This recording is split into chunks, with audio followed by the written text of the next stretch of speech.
Ulay ko rin. Nakakasama rin.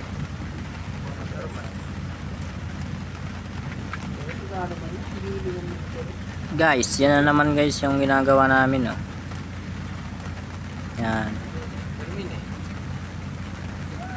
Yung I-beam. Pipe.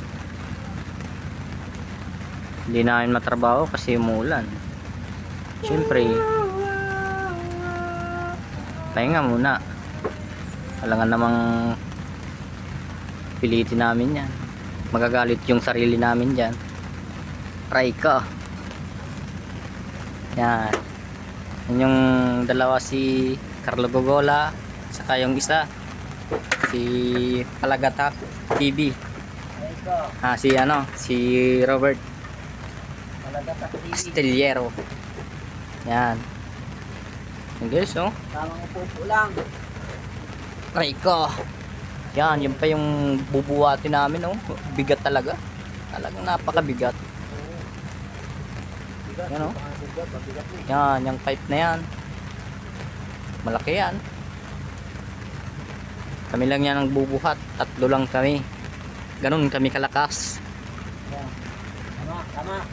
Yung sa Bicol, Uragon. Aray, ikaw.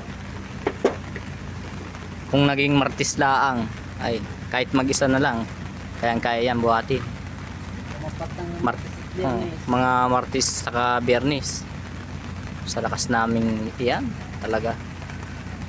Yan, oh. Ano pa lang yan, sahig pa lang.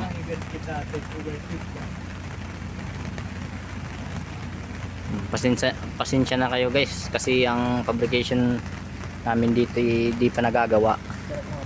Kaya tamang ano lang, tamang dito muna kami sa ano, sa pangit na area. Pangit na area. Pangit. Pero at least gwapo naman. Gwapo naman yung nagbibideo. Aray ko. Yan. Papakita ko guys yung susunod namin gagawin diyan.